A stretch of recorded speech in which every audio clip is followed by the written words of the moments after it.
चलिए आप सभी का वेलकम है प्रेप एंड क्रैक के एजुकेशनल डिजिटल प्लेटफॉर्म पे। मैं आपका अपना रवि आचार्य आप सभी का वेलकम करता हूं। कैसे आप सभी अच्छे होंगे, बढ़िया होंगे और जबरदस्त होंगे। आज के सेशन की शुरुआत करते हैं वोकेबलरी के इस टॉपिक से, दैट इज वन वर्ड। आज हम डिस्कस करने वाले हैं आपके वन वर्ड के अंदर काफी कुछ या काफी ज्यादा कवर करने वाले एग्जाम्स को या बार बार एग्जाम्स में आने वाले जो वन वर्ड है उनको हम आज देखेंगे। तो एक बार जल्दी से आप सभी फटाफट तरीके से लाइव आ जाए बढ़िया तरीके से, फिर हम कंटिन्यू करने की कोशिश करेंगे। बहुत बढ़िया बात है बेटा, ठीक है। तो जल्दी से एक बार आ जाए आप, फिर हम कंटिन्यू कर लेते हैं यहाँ से। शाबाश बेटा, बहुत बढ़िया बात है। तो मेरे ख्याल से एकदम सही होगा, मस्त होगा। और आप लोग जल्दी से आ गए होंगे। शेयर जरूर कर दे एक बार क्लास को बेटा, ताकि सभी बच्चे आ जाएं तो ज़्यादा बढ़िया रहेगा। बात आ गई समझ में यहाँ तक की? बहुत बढ़िया बात है बेटा, बहुत बढ़िया बात है, ठीक है। शाबाश, बहुत अच्छी बात है। यहाँ से लीजिए, ये वन वर्ड क्लास को हमने शेयर कर दिया है, आप भी शेयर कर दें।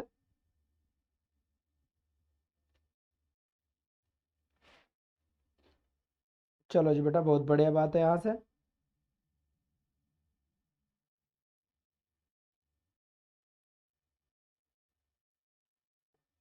हम्म तो जल्दी से सभी बच्चे जुड़ चुके होंगे।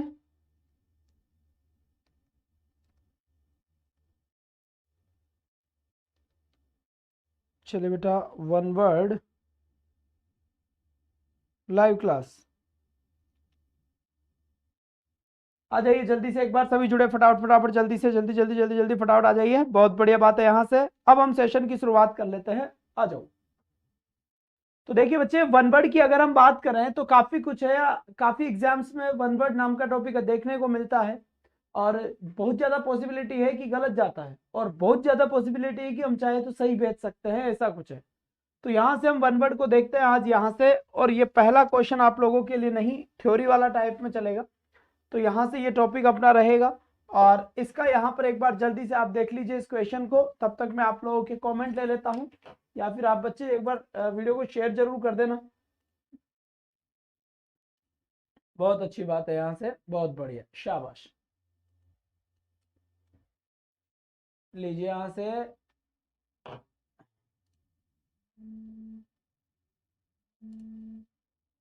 चलिए जी, चलिए, बहुत बढ़िया बात है। तो यहाँ से ये बेटा सीधा क्वेश्चंस मुझे नजर आते हुए, आपके कमेंट मुझे नजर आते हुए, काफी बढ़िया तरीके से, शानदार तरीके से, बढ़िया तरीके से काफी। एक बार देख लीजिए, फटाफट फटाफट कमेंट करें। चलिए जी, बहुत बढ़िया बात है, शाबाश। तो यहां से देखिए पहला क्वेश्चन अपने पास यहाँ पे लिखा हुआ आ रहा है, वन हु हेट्स मैनकाइंड, मतलब एक ऐसा व्यक्ति जो मानव जाति से नफरत करता हो। क्या? जो मानव जाति से नफरत करता हो उसे हम क्या कहेंगे? एक बार जल्दी से इसका आंसर बताइए बेटा ना, बताए। क्योंकि ये मैं आपको अच्छे से बता देता हूं कि वन वर्ड पढ़ने का एक ही तरीका है कि आप अपने कमेंट बॉक्स में लिखेंगे इस चीज को, ठीक है। और मैं आपको बताऊंगा बड़े अच्छे तरीके से, देखना। One who hates mankind, mankind का मतलब होता है बेटा मानवता। क्या होता है? मानवता होता है, ठीक है। अब यहां से आपके माइंड में एक चीज आनी चाहिए कि सर हेट यानी तो हो गया नफरत, तो मानव जाति से या मानवता से नफरत करने वाला कौन है? पर यह भी तो हो सकता है कि लव, मानव जाति से प्यार करने वाला भी तो वन वर्ड हो सकता है ना। बिल्कुल हो सकता है। तो वही में एक वन वर्ड से दूसरा वर्ड निकालेंगे, थोड़ा सा दिमाग को अपन खोलने की कोशिश करेंगे। तो वन हु हेट्स मैनकाइंड, एक व्यक्ति जो मानव जाति से घृणा करता हो, नफरत करता हो। अब यहां पर देखिए, ये तो हम पढ़ेंगे ही पढ़ेंगे, इससे पहले आपको याद रखना है जो ये मिसोथ्रोपिस लिखा हुआ है, इस मिसो का मतलब होता है बेटा हेट। क्या होता है यहाँ पर? हेट होता है, नफरत होता है, ठीक है। तो यहां पर हम करेक्ट आंसर बताएंगे इसका। तो मिसैंथ्रोप होता है जो मानव जाति से नफरत करने के काम में आता है, उसे हम मिसैंथ्रोप बोलते हैं। बहुत बढ़िया बात है, ठीक है। मीजो, तो ये मीजो वर्ड याद रखना है, ये आपका एक्चुअल के अंदर नफरत के लिए लिया जाता है, या फिर मैं कहूं कि हेट के लिए लिया जाता है। तो इन चीजों के लिए इसका यूज होता है जी, बिल्कुल। इसके बाद देखिए नेक्स्ट क्वेश्चन की तरफ अगर मैं बात करूं आपसे, तो लिखा हुआ है ए strict disciplinarian specially in the army और नेवी। देखो यहाँ पर मतलब एक स्ट्रिक्टली डिसिप्लिनियन मतलब हो गया कि एक व्यक्ति जो बहुत ही ज्यादा डिसिप्लिन को पसंद करता है, ठीक है बच्चे। जो बहुत ज्यादा डिसिप्लिन को पसंद करता है, या फिर जैसे मान लीजिए आर्मी के अंदर जो डिसिप्लिन होता है, या फिर मैं आपसे कहूं कि नेवी के अंदर जो डिसिप्लिन होता है, तो उस टाइप का डिसिप्लिन एकदम पसंद करने वाला जो इंसान है, तो उसे हम इंग्लिश में क्या कहेंगे और क्या नहीं कहेंगे, ये भी एक क्वेश्चन है। ध्यान दे बढ़िया तरीके से, शाबाश बेटा, बहुत बढ़िया बात है। जल्दी से बताइए इसका सही आंसर क्या होगा और क्या नहीं होगा। धीरे धीरे सारी चीजें क्लियर हो जाएगी, आप जल्दी से फटाफट फटाफट बता दे बेटा, ठीक है। अब यहां पे लिखा हुआ है, ध्यान देना यहां पर बेटा, ध्यान दे। स्ट्रिक्ट, स्ट्रिक्ट, यस, बिल्कुल बिल्कुल, बहुत बढ़िया। इसको लिखे, आप कमेंट में लिखे, फिर इसका हम क्या करेंगे, क्वेश्चंस करेंगे। और जब क्वेश्चंस करेंगे तो आप जो टाइप कर रहे हैं ना अभी, ये चीजें वहां पर आपका एक तरीके से बिल्कुल आपको याद दिलाएगी कि ये भाई हमने लिखा हुआ है ना। तो बेटा यहां पे लिखा हुआ है मार्टिनेट, क्या लिखा हुआ है बेटा, मार्टिनेट। तो इसको हम किसे कहेंगे, अनुशासन प्रिय व्यक्ति। अनुशासन प्रिय व्यक्ति, strict disciplinarian, specially in the army और नेवी, इसे हम ये बात बोलते हैं। इसके बाद नेक्स्ट क्वेश्चन की तरफ चलिए। यहां पर ये क्या लिखा हुआ है बेटा, ध्यान से पढ़ो, ध्यान से पढ़ो। अ बिल्डिंग, यानी भाई एक बिल्डिंग है, ठीक है, और in which dead bodies are kept for a time, जहां पर मृत शरीर को रखा जाता है बेटा, मृत शरीर को रखा जाता है, उसको हम क्या बोलते हैं, ये आपको बताना है। तो मॉर्चरी, मॉर्चरी बेटा देखना यहां पर, जब भी कोई मूवी देखते हैं या फिर हम कोई जैसे मान लीजिए फिल्म देख रहे हैं, फिल्म के अंदर या फिर रियल लाइफ के अंदर भी कहा जाता है कोई एक्सीडेंट हो गया, एक्सीडेंट हो गया तो एक काम करो, बॉडी का पोस्टमार्टम हो गया, बिल्कुल पोस्टमार्टम हो गया है, बॉडी कहाँ है, मोर्चरी में है, ठीक है, मोर्चरी में से पेरेंट्स को दे दीजिए बॉडी को। तो mortuary it is a place, यह एक स्थान है जहां पर डेड बॉडीज आर केप्ट, जहां पर मृत शरीर को रखा जाता है बेटा, काफी ज्यादा एग्जाम में पूछा जाता है। और यहां से देखो मोर्चरी, बिल्कुल सही, मोर्चरी डेड बॉडीज रखता है। और मार्टिनेट, मार्टिनेट यानी अनुशासन प्रिय। तो याद रखें कि बेटा डेड बॉडीज तो वैसे ही खूब अनुशासन में रहती है, वो कौन सी आवाज करती है, ठीक है। तो दोनों वर्ड सेम से है, एम से शुरू हो रहा है, मोर्चरी और मार्टिनेट, ठीक है। इसके बाद यहां से देखिए, यहां पे लिखा हुआ है, क्या लिखा है बेटा, यहां पे लिखा हुआ है one who walks on foot, एक व्यक्ति जो पैरों पर चल रहा है, उसे इंग्लिश में क्या बोलेंगे, उसे बोलेंगे बेटा पेडेस्ट्रेन, ठीक है। पेडेस्ट्रेन का मतलब होता है पैदल चलने वाला, ठीक है। और वहां पर जो पगडंडी होती है उसे क्या बोलते हैं बेटा, पेवमेंट, ठीक है। और फिर यहां पर क्या बोलते हैं बेटा, फुटपाथ, क्या बोलते हैं यहां पर, फुटपाथ बोलते हैं, ठीक है। तो ये दोनों एक ही बात है। अब फुटपाथ बोलते हैं या पेवमेंट बोलते हैं, इसके आगे प्रेपोजिशन क्या आता है, ऑन आता है, ठीक है। जैसे मान लीजिए मैं एक क्वेश्चन लिखूं, वी शुड वॉक, हमें चलना चाहिए, ठीक है, वी शुड वॉक, हमें चलना चाहिए। अब मैंने यहाँ पर ब्लैंक लगा दिया, बताओ, अब यहाँ पर लिख दिया मैंने फुटपाथ, कि चलो फुटपाथ पे चलना चाहिए, तो आपको बताओ प्रेपोजिशन कौन सी यूज होगी, तो ऑन प्रेपोजिशन यहाँ पर यूज होगी, ठीक है। चले बेटा, बहुत बढ़िया बात है। तो यहां पर जो सही आंसर हुआ अपना, वो याद रखिए कि ऑन प्रेपोजिशन आता है। और one who walks on foot, जो पदयात्री जो होता है उसे पेडेस्ट्रियन बोलते हैं। इसके बाद यहां पर देखिए एक और क्वेश्चन हमें देखने को मिला है। यहां पे लिखा हुआ है person who dies without making a will, मतलब एक व्यक्ति, देखो विल का मतलब क्या होता है, विल का मतलब होता है वसीयत, क्या होता है इसका मतलब, वसीयत होता है, ठीक है। एक विल होता है जो हम विल या शेल हेल्पिंग वर्ब की जैसे यूज करते हैं इसको, ठीक है। तो स्पेलिंग दोनों की सेम है, पर यहाँ से एक नया वर्ड आपको देखने को मिला है कि विल का मतलब वसीयत होता है, कि वसीयतनामा जो होता है, वसीयत जो लिखी जाती है कि मेरे मरने के बाद में मेरी जो जायदाद है वो किसके नाम होनी है, तो दैट इज विल, ठीक है। तो यहां पर कह रहा है कि बिना वसीयत मरने वाला व्यक्ति, यानी एक व्यक्ति जो बिना वसीयत मर गया, person who dies without making a will, मतलब एक व्यक्ति जो बिना वसीयत के मर गया, उसे क्या बोलेंगे बेटा, उसे बोलेंगे हम इंटेंस्टेट, क्या बोलेंगे बेटा, इंटेंस्टेट। इसको लिख कर भेजिए, आप सभी के सभी कमेंट करके लिख कर भेजिए, और अपने मन में बताए इस बात को, किस बात को मन में बताओगे, कि बिना वसीयत के जो आदमी मरता है उसको हम क्या बोलते हैं, बिल्कुल इंटेंस्टेट बोलते हैं। इसके बाद यहां से देखिए, अब ये आपको सिनोनिम्स और एंटोनिम्स में भी बोला जाता है, वेरी टॉकटिव। वेरी टॉकटिव का मतलब होता है बातूनी, बहुत ज्यादा बोलने वाला, गेरोलियस, बहुत ज्यादा बोलने वाला, यहाँ पे लिखा हुआ है टॉकटिव। तो ये टॉकटिव भी अपने आप में क्या होता है बेटा, बातूनी होता है, इसका मतलब क्या होता है, बातूनी होता है। और जो बातूनी व्यक्ति होता है, बहुत ज्यादा बोलने वाला जो होता है, उसको हम क्या बोलेंगे, लोक्यूक्वेश, ठीक है।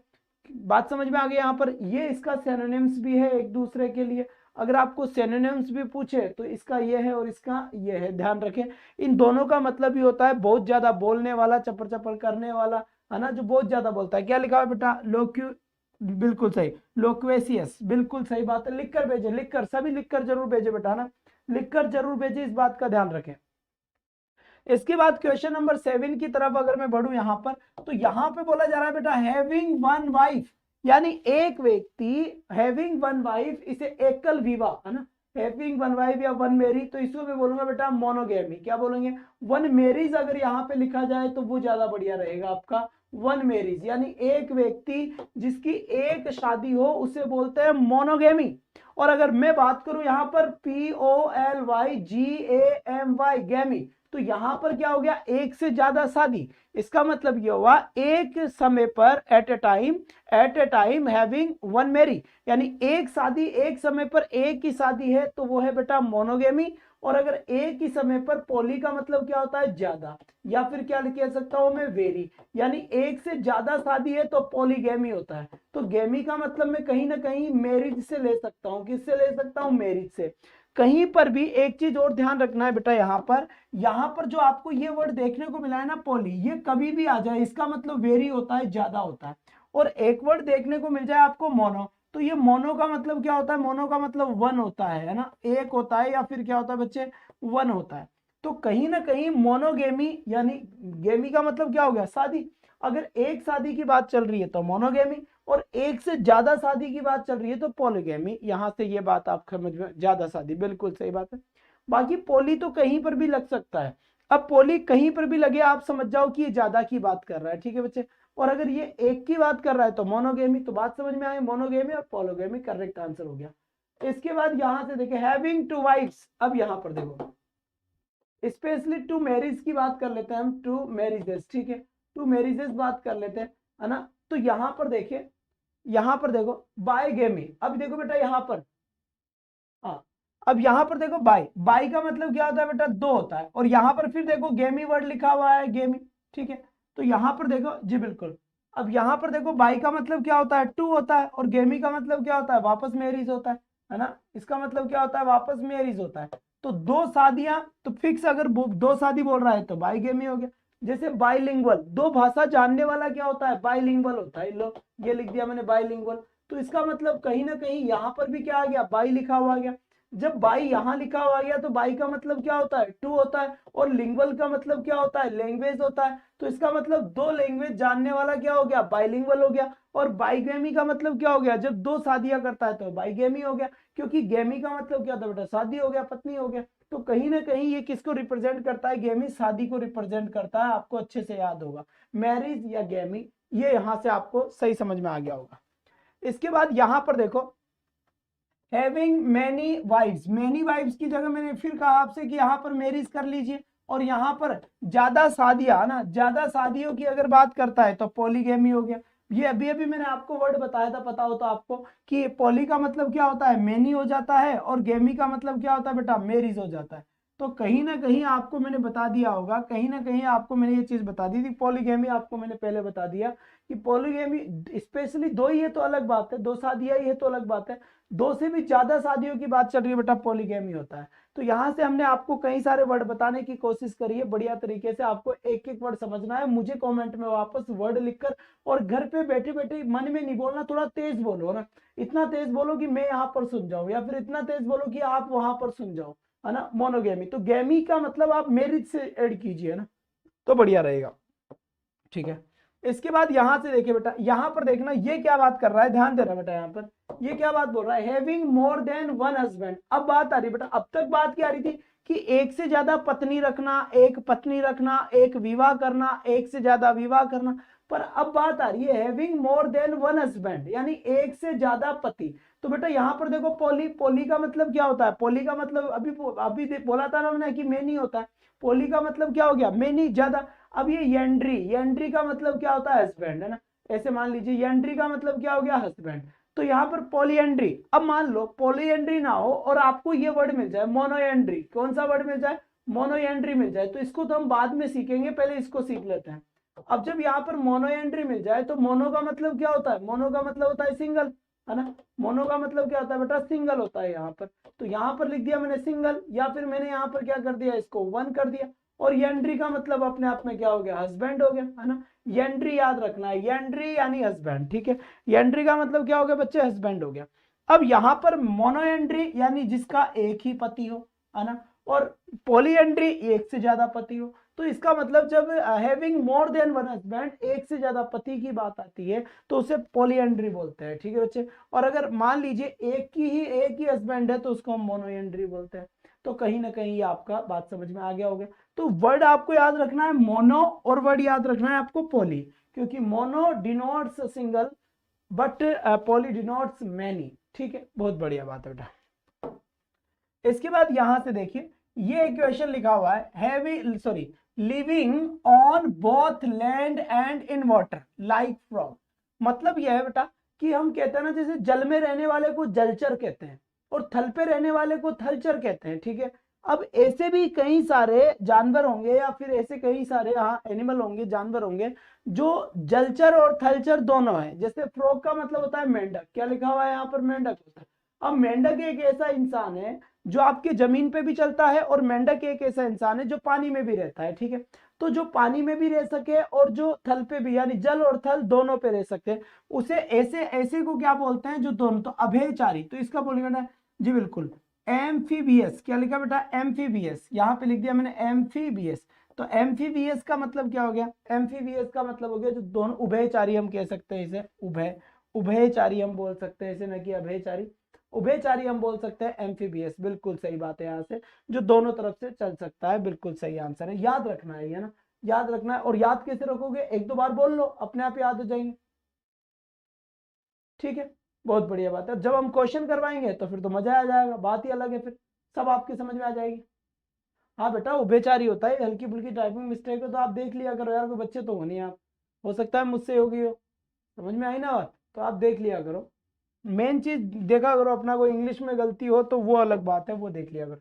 अब यहां पर देखिए, ये क्वेश्चन कह रहा है आर्टिफिशियल टैंक और pond for keeping live aquatic animals like fishes.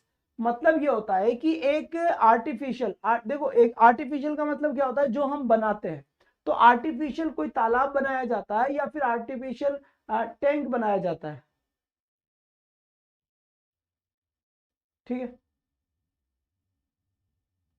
बेटा। वहां पर पोस्टमार्टम की बात नहीं है, जहां पर डेड बॉडीज रखी जाती है उसे ही मोर्चरी बोलते हैं, आफ्टर पोस्टमार्टम, ऐसे बात कर लीजिए आप, ठीक है। तो यहां लिखा हुआ है आर्टिफिशियल टैंक, यानी आर्टिफिशियल टैंक और पॉन्ड यानी तालाब, for keeping live aquatic animals like fishes.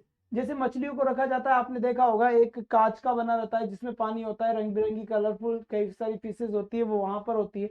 उसे क्या बोलेंगे, उसे बोलेंगे एक्वेरियम। क्या बोलेंगे बेटा, एक्वेरियम बोलते हैं। इसको मछली घर भी बोल सकते हैं, क्या बोल सकते हैं इसे, एक्वेरियम, यानी कि इसे मछली घर भी हम बोल सकते हैं। मछली घर यानी जहां पर मछली रहती है उसे मछली घर हम बोलते हैं।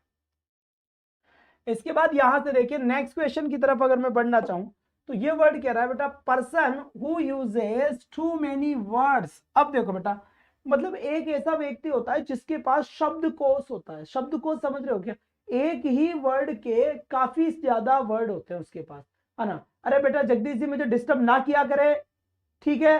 चलो ठीक है, हम गलत है आप सही है, पर मुझसे बहस ना करें आप, ठीक है। उस वीडियो को देख लो जाके, उसमें क्या लिखा हुआ है क्या नहीं लिखा हुआ मुझे नहीं मतलब, इस बार मैं कह रहा हूं कि सही है तो सही है, फिर मान लिया गया आप। वहां पर डेड बॉडीज को रखने की जगह पूछ रहा है वो, तो डेड बॉडीज को रखने की जगह कौन सी होती है, मोर्चरी होती है, बात खत्म यहां पर। चलिए अब यहां से देखिए, person who uses too many words, एक व्यक्ति जो एक से ज्यादा शब्दों का यूज कर रहा हो, मतलब शब्दों का अधिक यूज करने वाला, मैं इसे शब्दकोश भी बोल सकता हूँ इसे, ठीक है। मतलब शब्दकोश, मतलब जिसके पास अच्छा खासा शब्दकोश हो उसे क्या कहेंगे, वर्बोस। क्या बोलेंगे उसे, वर्बोस बोलेंगे। एक बार जल्दी से टाइप करके भेजिए यहाँ पर, वर्बोस बोलेंगे उसे, क्या बोलेंगे बेटा, वर्बोस बोलेंगे। बात समझ में आ गई, बहुत बढ़िया बात है। इसके बाद यहां से देखिए ये लिखा हुआ है फॉन्ड ऑफ कंपनी, है ना। अब देखो यहाँ पर फॉन्ड ऑफ कंपनी, यहाँ पर एक वर्ड आपको देखना होगा। सबसे पहले इस फॉन्ड के बाद में ऑफ प्रेपोजिशन आती है, ठीक है। इस फॉन्ड के बाद क्या आता है, ऑफ प्रेपोजिशन आती है। इसका मतलब क्या होता है, इसका मतलब होता है शौकीन। क्या होता है इसका मतलब, शौकीन होता है, ठीक है। तो फॉन्ड ऑफ का मतलब क्या हो गया अपना, शौकीन हो गया, ठीक है भाई। तो कंपनी का मतलब क्या होता है? कंपनी का मतलब होता है समूह। कंपनी का मतलब क्या होगा बेटा? समूह हो गया। मतलब एक ऐसा व्यक्ति जिसको कंपनी में रहने का शौक हो, जिसको समूह में रहना अच्छा लगता हो। बात समझ में आ गई? जिसको समूह में रहना अच्छा लगता हो उसे हम क्या बोलेंगे? उसे बोलेंगे हम बेटा ग्रेगेरियस। ठीक है, ग्रेगेरियस का मतलब क्या हो गया? समूह में रहने वाला इंसान। बोलिए, लिखिए और मुझे सेंड कीजिए, है ना। या फिर आप बताइए कि जो भी इंसान, आप कैसे हैं, है ना, आप कैसे हो, आपको क्या लगता है कि आप समूह में रहना पसंद करते हो, तो आप खुद कैसे हो गए? ग्रेगेरियस हो गए। बात समझ में आ गई? तो कहीं ना कहीं,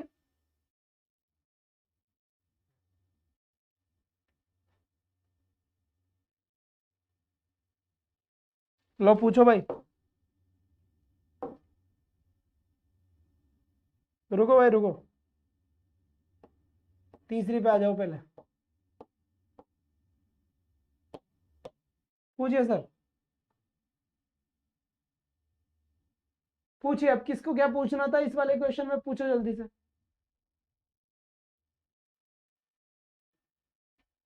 लिखा हुआ है ए बिल्डिंग, एक ऐसी building in which dead bodies are kept for a time, जहां पर डेड बॉडीज को रखा जाता है।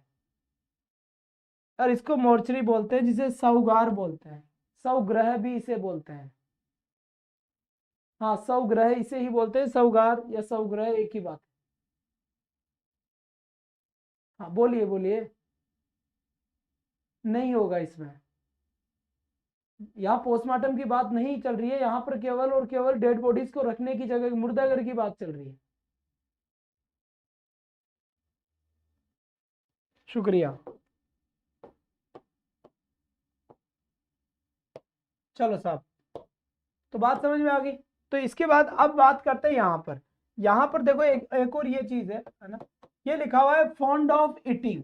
ईटिंग का मतलब जो खाने का शौकीन हो। किसका शौकीन हो? फॉन्ड ऑफ ईटिंग, यानी जो खाने का शौकीन हो। खाने का शौकीन, खाने का शौकीन है, उसे हम क्या कहेंगे?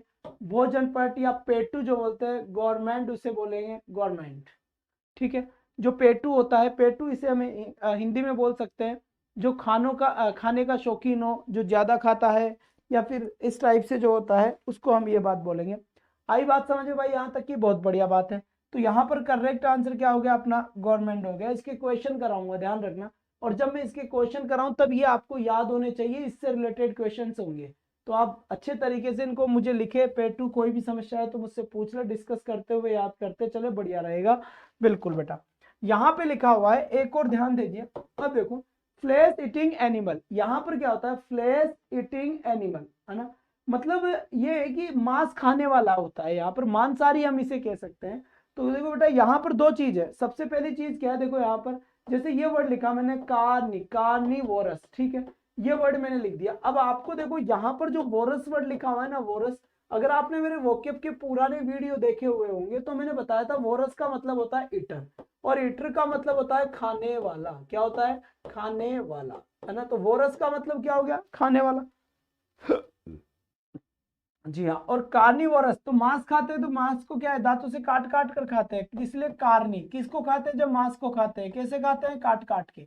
तो कार्निवोरस का मतलब हो गया मांस खाने वाला, है ना। तो फ्लेश ईटिंग एनिमल, मांस भक्षी, इसको बोलते हैं हम कार्निवोरस। कार्नी काट काट के मांस खाते हैं, तो वोरस यानी खाने वाला, और काट काट के मांस। तो यहाँ पर हो गया बेटा मांस भक्षी, तो यानी कार्निवोरस। याद हो जाएगा। अभी आपको जैसे ये, हाँ जी बिल्कुल, ओमनीवोरस भी होता है। एक और होता है अपना ओमनीवोरस। ओमनीवोरस का मतलब होता है जो बेटा दोनों ही खाता है ना। ओमनीवोरस का मतलब क्या होता है? जो दोनों ही खाता है। वो आपका क्या कहते हैं? मांस भी खाता है और दूसरी चीजें भी खाता है। तो कहीं ना कहीं यहाँ पर ओमनीवोरस भी। तो कार्निवोरस मांस खाने वाला व्यक्ति हो गया। अब देखो यहाँ पर शाकाहारी। शाकाहारी का मतलब क्या होता है? ठीक है, इसको भी हम याद करेंगे। तो देखो कैसे याद करवाता हूं मैं इसको। देखो यहाँ पे लिखा हुआ है हर्बीवोरस। ठीक है, तो आपको एक बात का पता चल गया कि वोरस का मतलब क्या है बेटा। ठीक है, वोरस का मतलब होता है ईटर, क्योंकि ये तो मैंने आपको पहले ही बता दिया ना। यहाँ पर इस वाले में हमने देख लिया कि वोरस का मतलब क्या होता है? खाने वाला होता है, ईटर होता है। तो यहाँ पर वोरस का मतलब क्या हो गया? ईटर। ठीक है, किसको खाने वाला? हर्बी। हर्बी का मतलब क्या होता है बेटा? हर्बल। हर्बल ब्यूटी पार्लर, याद होता होगा। हर्बल ब्यूटी पार्लर पढ़े हो? नहीं पढ़े हो? हर्बल ब्यूटी पार्लर का मतलब क्या होता है? ब्यूटी पार्लर में क्रीम किसकी बनती है? प्लांट से। जड़ बूटियों से, तो प्लांट से, पेड़ पौधों से, तो शाकाहारी यहाँ पर हो गया, पेड़ पौधे खाने वाला भी हो सकता है यहाँ पर, तो शाकाहारी हो गया, वो हो गया बेटा हर्बीवोरस। क्या हो गया? हर्बीवोरस यहाँ पर सही आंसर हो गया, सही आंसर, करेक्ट आंसर है बेटा। ठीक है, नेक्स्ट क्वेश्चन की तरफ चले, बहुत बढ़िया बात है। यहाँ से कुछ क्वेश्चंस आगे बढ़ाते हैं। हाँ, Ramdev Baba herbivorous, herbal beauty parlour, Harbi यानी क्या होता है बेटा? प्लांट्स होते हैं, वहां पर जानवर नहीं होते हैं, मांस नहीं होता, या फिर शाकाहारी होता है, जबकि कार्निवोरस क्या होता है? मांसाहारी होता है। ओमनिवोरस क्या होता है? दोनों खाने वाला होता है ना? बिल्कुल, बहुत बढ़िया बात है। तो याद हो जाएंगे एक बात के अंदर, एक दो बार देखोगे ना तो बिल्कुल जल्दी से आपको याद हो जाएंगे। अब यहां पर देखो ये क्वेश्चन क्या लिखा हुआ है, यहां पर ये बोल रहा है कॉमन प्लेस रिमार्क। क्या लिखा हुआ है जी? बिल्कुल, कॉमन प्लेस रिमार्क, यानी एक कॉमन प्लेस है रिमार्क का, ये मतलब साधारण कथन, नॉर्मल जो साधारण कथन होता है उसको बोलते हैं मतलब प्लेटिट्यूड। क्या बोलेंगे इसे? प्लेटिट्यूड। अब प्लेटिट्यूड क्या होता है बेटा? वेज नॉन वेज नहीं होता। अरे बेटा वो वेज नॉन वेज एक अलग चीज आ गई, बोलते तो इनको ये एक ही वर्ड के एक से ज्यादा, वेजिटेरियन तो वेजिटेरियन हो गया, नॉन वेजिटेरियन नॉन वेजिटेरियन हो गया, तो मांसाहारी थोड़ी ना हुआ है, नॉन वेजिटेरियन हुआ है। समझ जाओ बात को, बोलने के तरीके हैं, है ना? तो यहाँ पर देखिए प्लेटिट्यूड हो गया। अब ये प्लेटिट्यूड का मतलब क्या होता है? देखो याद रखो, प्लेटिट्यूड यानी साधारण, साधारण कथन। प्लेटिट्यूड का याद रखिए प्लेन, कैसा है बेटा? ये प्लेन है। प्लेन का मतलब क्या होता है? सादा, है ना? प्लेटिट्यूड यानी प्लेन, प्लेन का मतलब साधारण, तो यह कथन कौन सा है? साधारण है, प्लेटिट्यूड है। ठीक है, इसके बाद यहां से देखिए, यहाँ पर एक क्वेश्चन और आपके सामने लिखा हुआ है, अगर आपके बिल्कुल बहुत बढ़िया बात है, आपके यहाँ पर बिल्कुल एकदम दिखाई दे रहा होगा आपको, लिखा हुआ है अ बर्ड ऑफ पैसेज। ठीक है, अ बर्ड ऑफ पैसेज, इसका मतलब क्या हो गया? प्रवासशील, मतलब ऐसे पक्षी होते हैं जो बेटा कुछ टाइम यहाँ से उड़कर वहां जाएंगे, फिर वहां से उड़ के वहां जाएंगे, वहां से उड़ के वहां जाएंगे, इस टाइप के भी होते हैं। तो बेटा ये प्रवासशील होते हैं। प्रवासशील मतलब एक जगह से दूसरी जगह पर जाने वाले होते ही होते हैं, ऐसे भी होते हैं। जैसे अपने भी तो जीके में, मुझे इतना याद नहीं है, अगर आपको याद हो तो आप बता दे, कि जीके में एक क्वेश्चन आता है कि यहाँ पर कई सारे वो हंस वगैरह होते हैं, वो दाना चुगने आते हैं वो झील के अंदर, या कोई जगह ऐसी जहां पर वो आते हैं, ऐसा कुछ है। ठीक है, तो माइग्रेटरी यानी प्रवासीशील, माइग्रेशन होता है ना, माइग्रेशन सर्टिफिकेट, तो वो प्रवासी होता है, माइग्रेशन। तो वहां से माइग्रेशन से बनाया माइग्रेटरी। क्या बनाया? देखो माइग्रेशन वहां से बनाया माइग्रेटरी, तो वही होता है प्रवासी, है ना?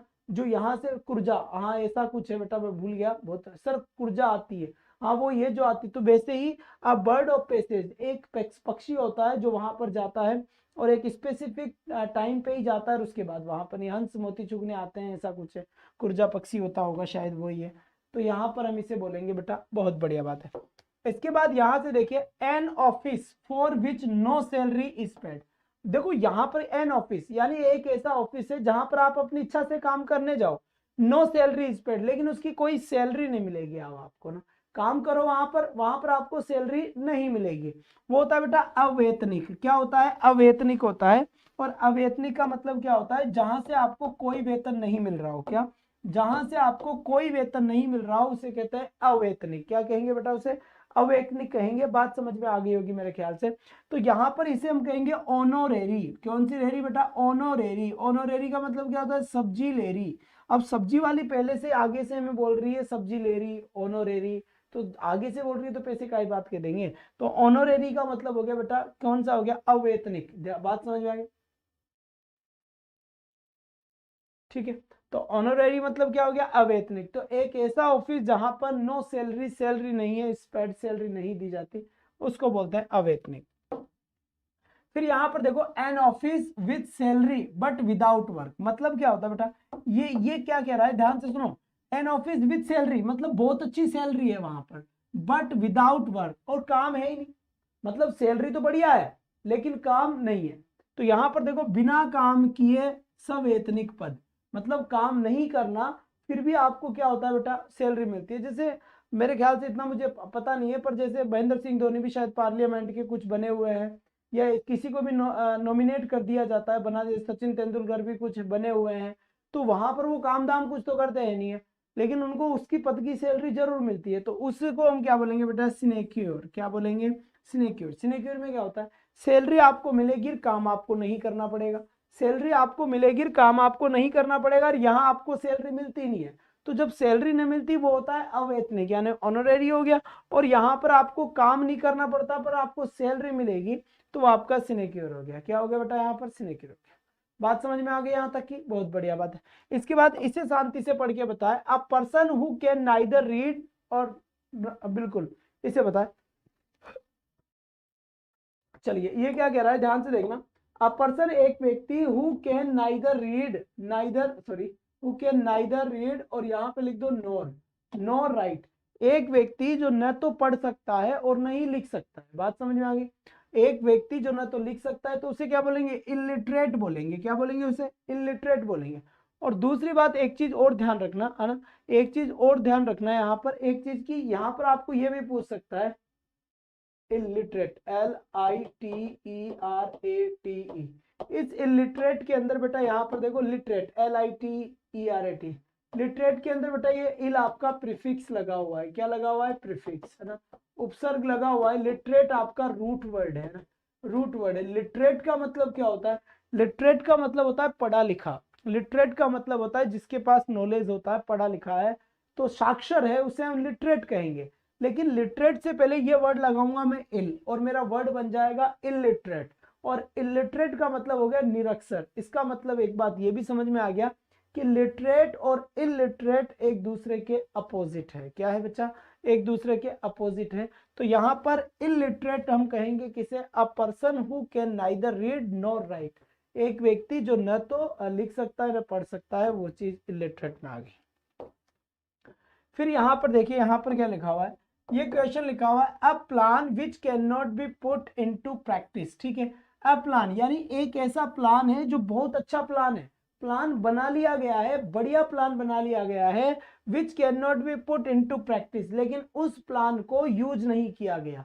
मतलब प्लान बन गया, सब कुछ ठीक है, लेकिन उस प्लान को अप्लाई नहीं किया गया, या उस प्लान को इम्पोज नहीं किया गया, उस प्लान को लागू नहीं किया गया, उस प्लान पे काम नहीं किया गया, तो उसे क्या कहेंगे? तो देखो यहाँ पे लिखा हुआ है प्रैक्टिसिकेबल। ठीक है, प्रैक्टिसिकेबल का मतलब क्या हो गया? जो योग्य हो, और मतलब जो प्रैक्टिस, जो उपयोग में लाया जा सके। फिर यहाँ पर मैंने इम प्रीफिक्स जोड़ दिया। क्या जोड़ दिया बेटा? प्रीफिक्स जोड़ दिया मैंने, और प्रीफिक्स का मतलब हो गया उपसर्ग। तो इम्प्रैक्टिसेबल केबल का मतलब क्या हो गया? कि जो अव्यवहारिक, यानी जो व्यवहार में नहीं लाया गया हो, है ना। जबकि प्रैक्टिकेबल क्या हो गया बेटा? प्रैक्टिकेबल, देखो यहाँ पर, यहाँ लिखा हुआ है प्रैक्टिकेबल, तो प्रैक्टिकेबल का मतलब क्या होता है? व्यवहारिक, जिसको व्यवहार में लाया गया है, प्रैक्टिकेबल। ठीक है, और इम्प्रैक्टिकेबल जो व्यवहार में नहीं ला सके, वो इम्प्रैक्टिकेबल हो गया। हम कहते ना कि यार ये काम है लेकिन ये प्रैक्टिकेबल नहीं है, हम इसको पब्लिक के अंदर नहीं लगा सकते इस चीज को, क्यों? ये इम्प्रैक्टिकेबल है, ये व्यवहारिक नहीं है। तो कहीं ना कहीं आपके ये बात समझ में आ गई होगी, इम्प्रैक्टिकेबल का मतलब हो गया a plan which can not B put into practice, यानी जो प्रैक्टिस में नहीं लाया गया, दैट इज कॉल्ड इम्प्रैक्टिकेबल। क्या बोला जाता है उसे? इम्प्रैक्टिकेबल बोला जाता है। और यहाँ पर ये जो एबल वर्ड है, ये सफिक्स है, इस बात का भी ध्यान रखें। जो एबल वर्ड है वो क्या है? आपका सफिक्स है। इसके बाद यहां से देखिए 24 एक वर्ड आपको देखने को मिला है, a writing which can not be read. यहां पर देखिए ए राइटिंग, राइटिंग का मतलब होगा एक ऐसी लेखन शैली, राइटिंग मतलब एक ऐसी लेखन शैली, एक ऐसी लेखन शैली which can not be read, जिसको पढ़ा नहीं जा सकता। तो a writing which can not be read मतलब किसी की हैंडराइटिंग इतनी खराब है कि भाई पूछो मत, तो कितनी खराब है, उसको हम लिख ही नहीं सकते। ठीक है, मतलब पढ़ नहीं सकते, पढ़ने में नहीं आए, तो हम बोल दिया उसे इलिजिबल। इलिजिबल का मतलब हो गया अपठनीय, इलिजिबल। तो इलिजिबल का मतलब हो गया, जी इलिजिबल का मतलब तो पठनीय हो गया, इलिजिबल का मतलब अपठनीय हो गया, यानी कि जिसको पढ़ा नहीं जा सकता उसे हम बोलेंगे बेटा एलिजिबल। तो मेरे ख्याल से बात समझ में आ गई। जय बाबा माँ जी, बिल्कुल बिल्कुल, जय महाकाल, जय महाकाल, आप सभी का वेलकम है जी। बिल्कुल, रवि आचार्य आप सभी का स्वागत करता है तहे दिल से। पढ़िए बढ़िए आगे बढ़िया तरीके से, शानदार तरीके से, वो मस्त तरीके से। इसके बाद यहां से देखिए, अब यहां पर देखेंगे, one who can not be elected और सिलेक्टेड अंडर द रूल्स। अब यहां पर देखो बेटा, यहां पर अपात्र या अयोग्य। ठीक है, तो one who can not be elected यानी एक व्यक्ति जिसको इलेक्ट नहीं कर सकते, और सेलेक्ट भी नहीं कर सकते अंडर द रूल्स, किसी रूल के तहत, यानी कोई ऐसा रूल बना हुआ है जिसके कारण हम उसे नहीं ले सकते, तो वो क्या होता है बेटा? इनएलिजिबल। क्या हो गया? इनएलिजिबल। तो इनएलिजिबल का मतलब हो गया अयोग्य व्यक्ति, है ना। जबकि कि बोलते हैं ना कि इलिजिबल हो आप, इलिजिबल हो, इलिजिबल हो यानी योग्य हो, इनएलिजिबल हो यानी अयोग्य हो। तो इलिजिबल हो आप, you are eligible for the post, आप योग्य हैं इस पोस्ट के लिए, यू आर इनएलिजिबल, तो आप पोस्ट के लिए योग्य नहीं हो। तो यहां से करेक्ट ऑप्शन क्या हो जाएगा बेटा अपना, एलिजिबल हो जाएगा, इनएलिजिबल हो जाएगा। तो यहां तक की बात समझ में आई? बिल्कुल, बोलो वहां से, मैं कितने बार बोल रहा हूँ ना, मैं क्यों बोल रहा हूँ, मुझे याद हो जाए इसलिए बोल रहा हूँ, ठीक है? क्यों? क्योंकि मे बी वन वर्ड, ये तो डेली पढ़ाने की चीज तो है नहीं, है ना, फिर भी हम धीरे धीरे धीरे डेली पढ़ाएंगे। हाँ, तो वही बात, इसलिए आप लिखो बेटा, जितना ज्यादा बोलोगे उतना ज्यादा याद होगा, मैं तो सीधी सी बात ही जानता हूँ। A voice which can not B heard, मतलब अ वॉइस, एक आवाज, विच कैन नॉट बी हियर्ड। और मुझे बताओ इस लाउड का और अलाउड, बताओ लाउड और अलाउड में क्या डिफरेंस है, कौन बताएगा? जल्दी से बताओ बेटा। होती है बेटा मेथड की क्लास तो शाम को होती है, आपको पता होगा अच्छे से कब होती है, कहाँ होती है। जल्दी से बताइए इसका सही आंसर क्या होगा। What is the difference between loud and allowed? तो यहां से आपको एक बात समझनी होगी, कौन सी बात समझनी होगी? इस लाउड का मतलब क्या होता है, बहुत ही ज्यादा, और इस अलाउड का मतलब होता है सुनने योग्य, ठीक है? भाई ये इतना तेज बोलो सुनने योग्य हो, भाई इतना तेज बोलिए सुनने योग्य हो, ठीक है? और आप इतना तेज बोल रहे हो जिसकी नीड ही नहीं है, जो सुना ही नहीं जा रहा, तो वो एक अलग चीज है। जबकि क्वेश्चन है अपना a voice which can not B heard, यानी अ वॉइस एक आवाज, विच कैन नॉट बी हियर्ड जिसको सुना नहीं जा सके, ठीक? जिसको सुना नहीं जा सके तो उसे हम क्या बोलेंगे बेटा, इनऑडिएबल। देखो यहाँ पर एक वर्ड लिखा हुआ है ऑडिएबल, ऑडिएबल का मतलब होता है सुनने योग्य, ठीक है? और इनऑडिएबल का मतलब होता है अश्रव्य, यानी सुनने योग्य नहीं हो, ठीक है? तो इनऑडिएबल हो गया यहाँ पर आपका राइट आंसर, बिल्कुल सही है। एक बार जल्दी से सभी थंब के मार्क्स सेंड करें मुझे, जल्दी से कर दे बेटा, इससे आपका रुझान पता चलता है, आपका इंटरेस्ट पता चलता है इससे, ठीक है? तो आप जल्दी से जितना जल्दी हो सके उतना जल्दी फटाफट फटाफट एक बार। जी बिल्कुल, बहुत बढ़िया बात है। इसके बाद यहां से देखिए नेक्स्ट लिखा हुआ है a thing which can not be seen, ठीक? A thing which can not be seen यानी एक चीज which can not be seen, जो दिखती नहीं है। तो बेटा आपको एक वर्ड नजर आ गया हो गया विजिबल, कौन सा वर्ड नजर आया, विजिबल। देखो बेटा विजिबल का मतलब क्या होता है, विजिबल का मतलब होता है दर्शनीय, दर्शनीय का मतलब क्या, दिखने योग्य, ठीक है? अब यहाँ पर एक वर्ड और आ गया इनविजिबल, क्या हो गया यहाँ पर, इनविजिबल। और इनविजिबल का मतलब क्या हो गया बेटा, जो अदृश्य, जो दिखने योग्य नहीं है वो उसको हम इनविजिबल बोलते हैं, और जो दिखने योग्य है उसको हम विजिबल बोलते हैं। क्या बोलते हैं उसे हम, विजिबल बोलते हैं। तो विजिबल यानी कि दर्शनीय, और इनविजिबल यानी कि जो दर्शनीय नहीं हो, जो दिखने योग्य नहीं हो, उसे हम बोलेंगे बेटा इनविजिबल। तो कहीं ना कहीं मेरे ख्याल से अपना करेक्ट आंसर आपको पता चल गया होगा बढ़िया तरीके से, शानदार तरीके से, invisible, a thing which can not be scene, है ना? तो समझ गए इनविजिबल। इनक्रेडिबल एक और वर्ड आता है बेटा, इससे एक और वर्ड ध्यान, क्रेडिबल। देखो इनक्रेडिबल, इनक्रेडिबल का मतलब क्या हो गया, अविश्वसनीय। क्या हो गया इसका मतलब, अविश्वसनीय, विश्वसनीय, मतलब जिसके ऊपर विश्वास नहीं किया जा सकता है, इनक्रेडिबल हो गया। इनक्रेडिबल यानी अविश्वसनीय, और क्रेडिबल का मतलब क्या हो गया, विश्वसनीय। इनक्रेडिबल का मतलब क्या हो गया, जिसके ऊपर विश्वास नहीं किया जा सकता। वैसे विजिबल का मतलब क्या हो गया, जिसको जो दिखाई दे, दर्शनीय। और इनविजिबल का मतलब क्या हो गया, जो दिखाई नहीं दे। तो ये आपका 27 नंबर है। इसके बाद यहाँ पे देखो, यहाँ लिखा हुआ a speech which can not be understood, यानी एक ऐसा भाषण, कैसा भाषण, जैसे राहुल गांधी जी देते हैं या कोई और देता है, हम कहते हैं कि भाई साहब ये तो समझ में नहीं आ रहा ना। तो a speech which can not be understood, एक ऐसा भाषण जो समझ में नहीं आ सकता, या समझ में नहीं आया कि भाई साहब कहना क्या चाहते हो आप, यही समझ नहीं आया कि आगे वाले पार्टी कहना क्या चाहती, तो उसे हम बोलेंगे बेटा a speech which can not be understood, यानी एक भाषण विच कैन नॉट बी अंडरस्टूड, जो कि समझ में नहीं जा सके, उसे क्या बोलेंगे। तो बेटा यहाँ पे देखो इंटेलिजिबल, इंटेलिजिबल यानी समझने योग्य, अनइंटेलिजिबल यानी कि जो समझने योग्य नहीं हो। तो इंटेलिजिबल, तो बेटा इंटेलिजेंट का मतलब ही क्या होता है, होशियार होता है। इंटेलिजिबल का मतलब क्या हो गया, समझने योग्य। और अनइंटेलिजिबल का मतलब क्या हो गया, अनइंटेलिजिबल का मतलब हो गया जो समझने योग्य नहीं हो, जो समझने योग्य नहीं हो। तो कहीं ना कहीं यहां पर लिखा हुआ है कि a speech which can not be understood. मैं इनके क्वेश्चन भी करवाऊंगा, आपको ध्यान रखना, इस बार वोकेब पे मेरा बहुत ज्यादा फोकस है, आप विशेष तौर पे ध्यान दें, क्योंकि मैं नहीं चाहता वोकेब में अगर मार्क्स अपने कट भी रहे हैं तो बेटा केवल सिनोनिम्स और एंटोनिम्स में कटे, बाकी हर जगह से अपने को मार्क्स मिलना चाहिए। तो 50 में से मान लीजिए हाईकोर्ट एलडीसी की अगर आप तैयारी कर रहे हैं, 50 में से अपने 40 अबव का स्कोर होना ही जरूरी है, जरूरी मांगता है, ठीक है। रीट की अगर तैयारी कर रहे हैं तो बेटा जरूर यहाँ पर बिल्कुल जो बच्चे मेरे व्हाट्सएप पे ऐड है तो मैं वहां पर टाइम टेबल सेंड कर दूंगा। मैं अभियान आपका चला रखा हूँ सबको एक साथ करने का, एकजुट रहने का, एक साथ का आपको क्लासेस प्रोवाइड करवाने का। तो कहीं ना कहीं आप वहां अटैच होंगे, मैं वहां पर प्रेप एंड क्रैक का टाइम टेबल आपको सेंड कर दूंगा। रेगुलर क्लासेस आपकी हो ही रही है, कोई टेंशन वाली बात वहां पर नहीं है। तो अनइंटेलिजिबल यानी हो गया बेटा आपका जो समझने योग्य नहीं हो।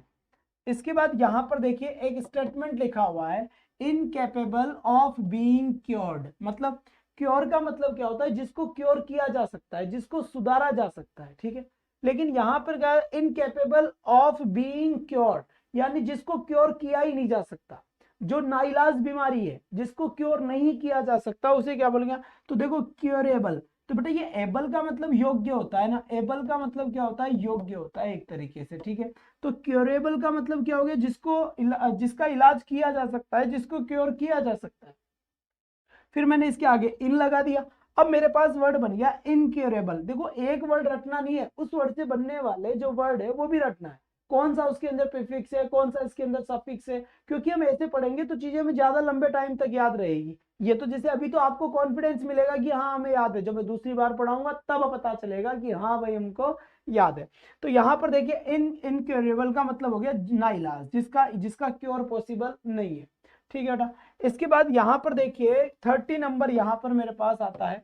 30 नंबर कह रहा है, क्या कह रहा है, इनकेपेबल ऑफ बीइंग रिपेयर्ड, ठीक है।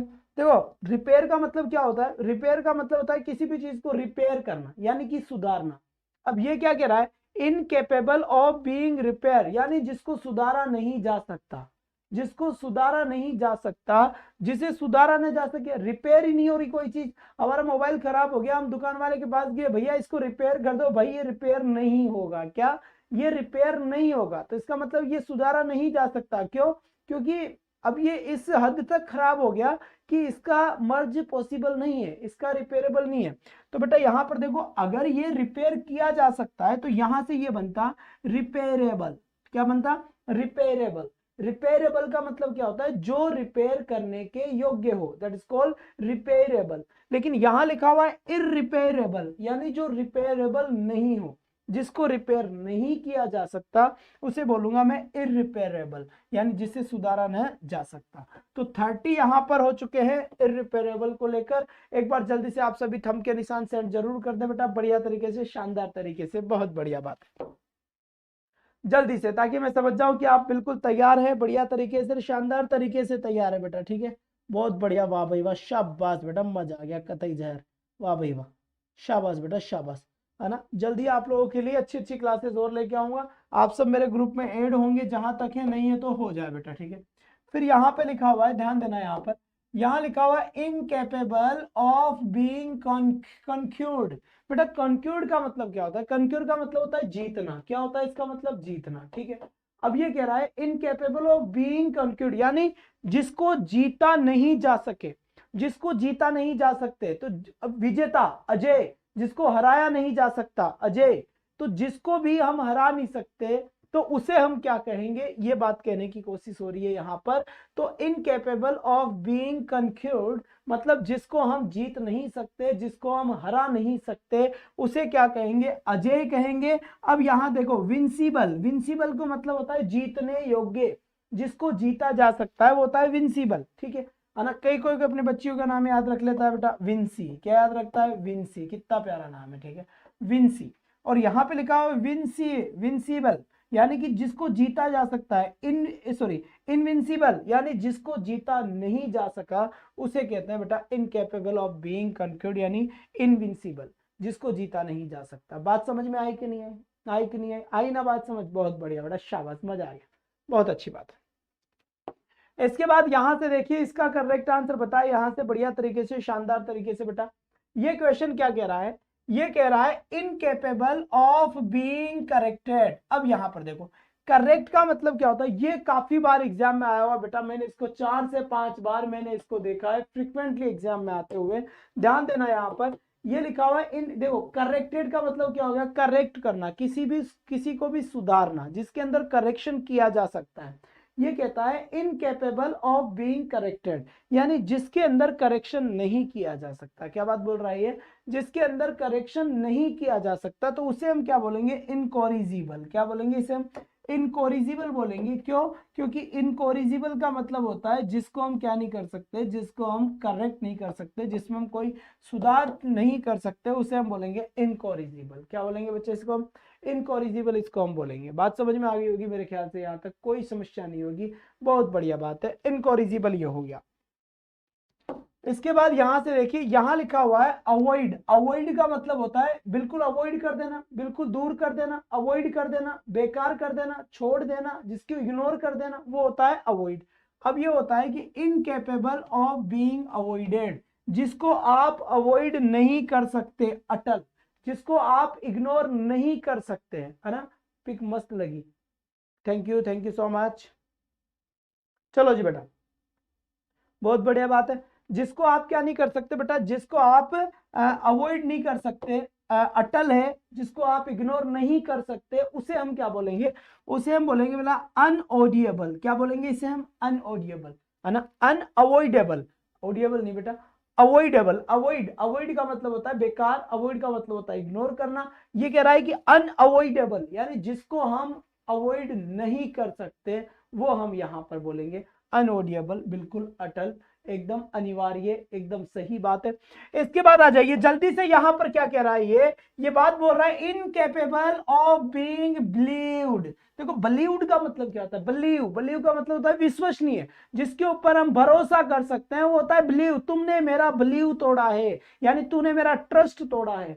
तो इनकेपेबल ऑफ बीइंग बिलीव्ड, इसका मतलब क्या हो गया, जिस पर विश्वास करना मुश्किल हो, इनकेपेबल हो, जिस पर विश्वास नहीं किया जा सकता। भाई ऐसा भी हो सकता, हाँ यार, oh my God, I can't believe, मैं बिलीव नहीं कर सकता इस बात पे कि क्या, कि ये इंसान 15 नहीं 20 रोटियां खाता है यार, मैं बिलीव नहीं कर सकता इस बात पे कि कौन सी बात पे, ये 16 रोटियां खाता है, ओ हो। तो इनकेपेबल ऑफ बीइंग बिलीव्ड का मतलब होता है अविश्वसनीय, यानी जिसके ऊपर विश्वास करना बहुत ही मुश्किल हो। तो यहां पे लिखा हुआ है अनबिलीवेबल, एक तो ये, और ये इनक्रेडिबल। ये इनक्रेडिबल अभी अभी पिछले जन्म में डैडी वाले बाबा ने आपको बताया है बढ़िया तरीके से कि इसका आंसर क्या है। तो इनक्रेडिबल, क्रेडिबल का मतलब क्या होता है, विश्वसनीय। मान लो कि सोनी का एड आ रहा है टीवी का, ओ भाई साहब इनक्रेडिबल पिक्चर, बहुत ही अविश्वसनीय क्वालिटी की पिक्चर आपको दिखाई दे रही है। बात समझ में आई ना।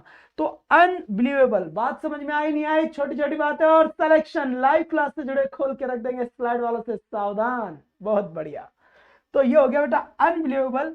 बात समझ में आ गई होगी मेरे ख्याल से, 2 बार लिखो ये बेटा। देखो कोई भी चीज ना, कोई भी चीज आपको तब तक भारी लगेगी ना जब तक आप उसमें जाओगे। जब आप उसमें चले गए ना, उसके बाद कोई ऑप्शन ही नहीं है आपके पास, आपको लड़ना है या मरना है, लड़ना है या मरना है, दूसरा ऑप्शन खत्म।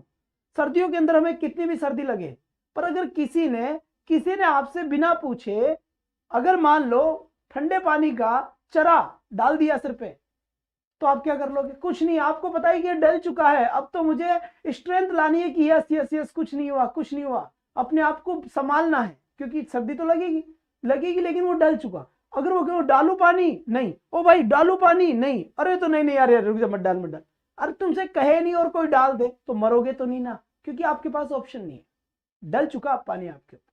तो वोकैब एक ऐसा पार्ट है कि जब तक इसको छुओगे नहीं ना, तब तक लगेगा कि भाई मामला गड़बड़ है, लेकिन जब इसको छू लोगे ना, तो सब अपना अपना लगने लगेगा, सब कुछ अपना अपना। चलो जी, एबल ये योग्य होता है, एबल किसी भी चीज से। अब यहां से देखिए, ये है incapable of being sold. Sold का मतलब क्या होता है, बेचना, यानी जो बेचा नहीं जा सके, जो बेचा नहीं जा सके उसे क्या कहेंगे, जो बेचा नहीं जा सके उसे कहते हैं बेटा अनसेलेबल, है ना। सेल, बिल्कुल वही बात, अनसेलेबल उसे बोलेंगे जिसको बेचा नहीं जा सके। तो बेटा यही बात है, सेल यानी बेचना, अनसेलेबल यानी जिसको बेचा नहीं जा सके। तो कहीं ना कहीं आपका करेक्ट आंसर क्या हो गया, जिसको बेचा नहीं जा सके। इसके बाद यहां से देखिए, इस क्वेश्चन का राइट आंसर देखिए, ये क्या कह रहा है, ये कह रहा है इनकेपेबल ऑफ बीइंग टेम्ड। टेम का मतलब क्या होता है बेटा? टेम यानी पालना, जिसको हम पालते हैं ना, पालना है ना, कुत्ते को पालना, वो वाला पालना। अब ये कह रहा है इनकेपेबल ऑफ बीइंग टेम्ड, जिसे पाला ना जा सके, जिसे पाला न जा सके। बिल्कुल सही बात। रीट वाली ओखली में सर दे दिया तो फिर धमड़ कैसे क्या डरना। बिल्कुल सत्य वचन, बहुत बढ़िया बात है। तो यहां पर देखिए जी बिल्कुल अनटेमेबल, मैंने जिसको पाला नहीं जा सके, तो बिल्कुल सही बात है यहां पर। जी बिल्कुल, शाबाश बच्चे। बात समझ में आई या नहीं आई? आई। अब बढ़ते हैं आगे की तरफ, ठीक है। इसके बाद 37 की अगर मैं आपसे बात करूं तो यहां पर बेटा, और ध्यान रखना आज भोकाल 10,000 वाली क्लास होगी बेटा आज रात को, ठीक है, ठीक है। इसके बाद देखिए इनकेपेबल ऑफ बीइंग अप्रोच्ड और रीच्ड, ध्यान देना क्या कहना क्या चाहता है, ध्यान दे एक बार, बहुत बढ़िया तरीके से, शानदार, वाह भाई वाह, आज तो 103, तुम तो कमाल करते हो पांडे जी, माशाल्लाह, मजा आ गया, थू थू नजर ना लग जाए तुम्हारे। इनकेपेबल ऑफ बीइंग अप्रोच्ड और रीच्ड, इसका मतलब ये हुआ बेटा कि जो आपकी अप्रोच से दूर है, इनकेपेबल ऑफ बीइंग अप्रोच्ड, या फिर रिच, दुर्गम, जो आपकी रीच से परे है, जो आपकी पहुंच से परे है, दुर्गम है, तो वहां पर होगा बेटा। देखो ये इस वर्ड को देखो, एक्सेस, ACCESS, एक्सेस का मतलब क्या होता है? पहुंच। एक्सेस का मतलब होता है पहुंच, कि ये मेरे एक्सेस में है, तो ये मेरी पहुंच में है। तो यहां लिखा हुआ है एक्सेसिबल यानी पहुंचने योग्य, ये मेरी पहुंच के योग्य है, ये काम मैं कर सकता हूं। लेकिन इनएक्सेसिबल यानी कि ये मेरी पहुंच से परे है, दुर्गम है, दूर है, परे है। तो यहां पर इन वर्ड आ गया, मतलब इनकेपेबल ऑफ बीइंग अप्रोच्ड और रीच्ड, जो मेरी पहुंच से परे हो। बात समझ में आई? बिल्कुल सही। तो यहां पर इनएक्सेसिबल होगा बेटा। बेटा एक दिन शतक भी होगा, दोहरा भी होगा, 500 भी होगा, 1000 भी होगा, सारा राजस्थान हमारा होगा, ये भारत भी हमारा होगा। अगर आपकी ऑनेस्टी अगर आपके काम में है, नियत अगर आपके काम में सही है, और अगर आप निरंतर तरीके से मेहनत करते जाते हो, तो आपका सफल होना वाला निश्चित है, आप पक्का सफल होंगे। क्योंकि रेगुलरिटी एक ऐसा मंत्र है जो आपको निश्चित रूप से ही सफलता देना है। किसी भी काम में रेगुलरिटी बना लीजिए। तो बिल्कुल शुक्रिया। इसके बाद यहां से देखिए गवर्नमेंट बाय ऑफिशियल्स, ऑफिशियल का मतलब क्या होता है? ऑफिशियल का मतलब अधिकारी लोग हो गए, है ना। बिल्कुल, ये पीछे वाली लड़की, इसके मुंह पटक, पानी पटक इसके मुंह पे, ठंडा वाला, बहुत बढ़िया बात है। तो यहां पर देखिए बेटा, यहां पर ये क्या हो रहा है? गवर्नमेंट बाय ऑफिशियल यानी ऑफिशियल लोगों की सरकार। अब सर ऑफिशियल लोग किसे कहते हैं? ऑफिशियल लोग जैसे मान लो एक कलेक्टर है, बहुत सारे कलेक्टर है, एक कलेक्टर को बना दिया मैंने क्या, जैसे मान लो एक कलेक्टर को प्रधानमंत्री बना दिया, एक कलेक्टर को कोई मंत्री बना दिया, और ये ऑफिशियल है सारे के सारे। तो बेटा यहां पर जी बिल्कुल गवर्नमेंट बाय ऑफिशियल लोगों की सरकार। देखो ब्यूरो, इस ब्यूरो से देखो क्रेसी, इस क्रेसी का मतलब होता है सरकार। कहीं पर भी अगर आपको क्रेसी वर्ड नजर आ जाए ना, तो क्रेसी का मतलब क्या होता है? गवर्नमेंट होता है। क्या होता है? Government, government cracy.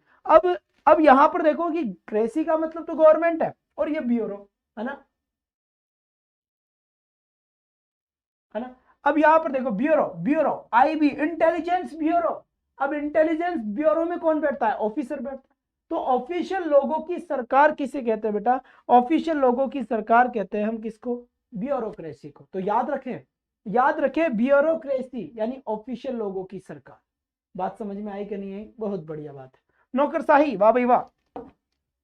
फिर यहां पे देखो government by the nobles. Nobles का मतलब क्या होता है? कुलीन, जिसे हम जेंट्री बोलते हैं ना, जेंट्री। जेंट्री का मतलब क्या होता है? कुलीन वर्ग होता है ना, कुलीन वर्ग होता है। और याद रखे ये जो जेंट्री वर्ड है ना, ये जेंट्री ऑलवेज टाइम प्लूरल होता है, ध्यान रखना बेटा ना, ऑलवेज टाइम प्लूरल होता है। तो इसके साथ वर्ब भी कैसी आती है? इसके साथ वर्ब भी हमेशा कैसी आएगी? प्लूरल ही आएगी। तो जेंट्री क्या होता है? जेंट्री कुलीन वर्ग होता है ना, कुलीन वर्ग होता है जेंट्री। अब यहां पे लिखा हुआ है government by the nobles. Nobles तो ये क्या होता है बेटा? एरिस्टोक्रेसी। क्या लिखा हुआ है यहाँ पर? एरिस्टोक्रेसी लिखा हुआ है, एरिस्टो और क्रेसी यहाँ पे लिखा हुआ है सरकार, ठीक है, सरकार लिखा हुआ है एरिस्टो। आपको अच्छे से पता होगा कि मेरी जो थ्योरी वाली क्लास चलती है वो रेगुलर क्लास चलती है मॉर्निंग में 11 से 12। याद रखें, ये मॉर्निंग का टाइम है, मॉर्निंग 11 से 12 मेरी क्लास चलती है, याद रखें, मॉर्निंग में, जहां पर मैं हाईकोर्ट LDC की थ्योरी ले रहा हूं, ठीक है बेटा। अब यहां पर एरिस्टो इसी प्रेप एंड क्रैक के चैनल पे, याद रखिए इस बात को।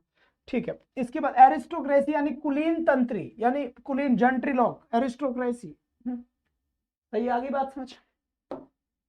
गवर्नमेंट बाय द फ्यू, यहां पे लिखा हुआ है गवर्नमेंट बाय द फ्यू, यानी कुछ चुने हुए लोगों की सरकार, कुछ चुने हुए लोगों की सरकार या कुछ लोगों की सरकार जिसे कहते हैं, इसको हम क्या आंसर कहेंगे क्या नहीं कहेंगे ये आपको बताना है, एक बार जल्दी से आप बता दीजिए। तो यहाँ पे लिखा है बेटा ओलिगार्सी, बिल्कुल सही बात है। द फ्यू पर्सन यानी कुछ लोगों की सरकार, और कुछ लोगों की सरकार का मतलब समझ गए आप, कुछ लोगों की सरकार यानी ओलिगार्सी। बात समझ में आ गई। भोकाल वाली क्लास होगी आज रात 8 बजे, सभी सुन ले कान खोल के, ठीक है। हाँ जी बिल्कुल, बहुत बढ़िया बात है। इसके बाद यहां से देखिए, यहां एक और चीज लिखी हुई है, यहां लिखा हुआ है a form of government without a monarch in which the supreme power is vested in representatives elected by the people. क्या लिखा हुआ है यहां पर? तो यहां पे लिखा हुआ है गणतंत्र। अब एक बार हिंदी में समझाने की कोशिश करता हूं, ठीक है, अंग्रेजी में समझ नहीं आया, हाथ बड़ा तंग है। अब फॉर्म ऑफ गवर्नमेंट यानी गवर्नमेंट की एक ऐसी फॉर्म विदाउट मोनार्क, जिसका कोई मोनार्क यानी एक इंसान नहीं होता, इन विच द सुप्रीम पावर, जिसके अंदर एक ही सुप्रीम पावर होता ना, जैसे हिटलर है, हिटलर तो एक अकेला है, मैं ही हूं सर्वेसर्वा, बाकी सब प्रजा। तो यहाँ पर जहां पर सभी रिप्रेजेंटेटिव होते हैं, तो हम चुनाव करते हैं, वो जाकर प्रधानमंत्री बनाते हैं, वो रिपब्लिक है बेटा। क्या है? उसे हम रिपब्लिक कहेंगे, गणतंत्र उसे हम कहेंगे। इसके बाद यहां पर देखो the want of government in a country, यानी the want of government in a country, एक देश में एक सरकार की कमी है, अराजकता। मतलब क्या हुआ? कोई सरकार ही नहीं है, बहुत ज्यादा आंदोलन चल रहे हैं, बहुत ज्यादा गड़बड़ हो रही है, तो उसी चीज को हम क्या कहेंगे बेटा? उसी चीज को हम यहां से कहेंगे अराजकता। और अराजकता का मतलब वही हो गया बेटा अनार्की। बात समझ में आ गई? इसे कहते हैं अराजकता। अराजकता का मतलब कोई डिसिप्लिन नहीं है, अराजकता का मतलब नो डिसिप्लिन, जिसके अंदर कोई भी क्या नहीं हो, डिसिप्लिन नहीं हो, उसे ही हम बोलेंगे बेटा, क्या आपका समझ गए होंगे, the want of government in a country. इसके बाद यहां से देखिए अ ड्रग कंटेनिंग अफीम to induce sleep. A drug containing अफीम यानी एक ऐसी दवा कंटेनिंग अफीम, जिसके अंदर अफीम है, टू इंड्यूस स्लीप, जो नींद लेने के काम में आती है, या जिसको खाते ही पहले आराम से सो जाओ, तुम बहुत देर तक सो जाओ, तुम्हें कोई उठाना ही नहीं आएगा, और कोई उठाएगा तो उठाते रह जाएगा, तुम उठोगे, तुम मस्त, तुम्हारी मस्ती में मस्त रहोगे। बात समझ में आ गया? तो ये हो गया बेटा ऑपिएट। क्या हो गया? ऑपिएट। ऑपिएट निंद्रावर्धक, यानी नींद आएगी तुम्हें अच्छे से, ऑपिएट हो गया, ठीक है। इसके बाद यहां से देखिए that which can not B solve और डिसॉल्व, ठीक है। That which can not B solve और डिसॉल्व, अघुलनशील, मतलब कह रहा है that which can not B solve, जिसको सॉल्व नहीं किया जा सकता, डिसॉल्व, जो डिसॉल्व है अघुलनशील, तो इनसोल्यूबल। सोल्यूबल, सोल्व का मतलब तो क्या, जिसको सोल्व किया जा सकता है, वो हो गया सोल्यूबल, मतलब जिसको सोल्व किया जा सकता है। फिर लिखा हुआ है इनसोल्यूबल, यानी जिसको सोल्व नहीं किया जा सकता ना, जिसको सॉल्व नहीं किया जा सकता, इनसॉल्युबल हो गया। और ये आज का लास्ट वर्ड है, एक बार जल्दी से यहां पर देख लीजिए, इसका करेक्ट आंसर क्या होगा और क्या नहीं होगा, जल्दी देख लीजिए बेटा यहां पर एक बार। अंतिम वर्ड है यहाँ का आज का है that which can not be defended, मतलब क्या हुआ? असमर्थनीय। That which can not be defended, जिसको डिफेंड नहीं किया जा सकता। डिफेंड यानी जो डिफेंड करना, यानी अपना बचाव करना। डिफेंडेड, जिसको, जिसका कोई समर्थन नहीं दे रहा हो, तो वो हो गया बेटा देखो डिफेंसिबल, यानी जिसको डिफेंड किया जा सकता है, जिसको डिफेंड किया जा सकता है उसको हम बोलेंगे डिफेंसिबल। लेकिन जिसको डिफेंड नहीं किया जा सकता उसे हम बोलेंगे इनडिफेंसिबल। क्या बोलेंगे बेटा? इसको इनडिफेंसिबल बोलेंगे यहाँ पर। तो कहीं ना कहीं इनडिफेंसिबल अगर यहाँ पर बोला जाता है, यानी कि असमर्थनशील, जिसका समर्थ नहीं किया जा सकते। बात समझ में आ गई होगी आप लोगों के पास। कंप्लीट बता देता हूँ बेटा यहाँ से, सर जी 50 तो करवा दो। अरे बेटा 45 भी खूब है ना, तभी तो आगे अपने को बाहुबली 2 आएगी पिक्चर, समझो बात का ना। बहुत बढ़िया बात है। रेगुलर क्लास का टाइम जो नए बच्चे याद रखे, थ्योरी वाली क्लास चल रही है मेरी, सुबह 11 से मेरी 12 बजे तक क्लास चलती है मॉर्निंग में, प्रेप एंड क्रैक को लेकर। तो तैयार रहे 11 बजे डेली। हाईकोर्ट एलडीसी, और अगर किसी की तैयारी कर रहे हैं तो आपका एग्जाम तो उस क्या कहते हैं वो, आपका सिलेबस अगर सेम है तो बिल्कुल ठीक रहेगा। वहां पर 11 बजे अपनी रेगुलर क्लास चलती है। नाइट में आपकी वोकल वाली क्लास बिल्कुल कंटिन्यू रहेगी, कोई टेंशन वाली बात यहाँ पर नहीं है। बात समझ में आ गई बेटा? बहुत बढ़िया। तो आज के लिए तो बस इतना ही। That's all for today. Thanks for watching. Bye bye guys, take care, thank you.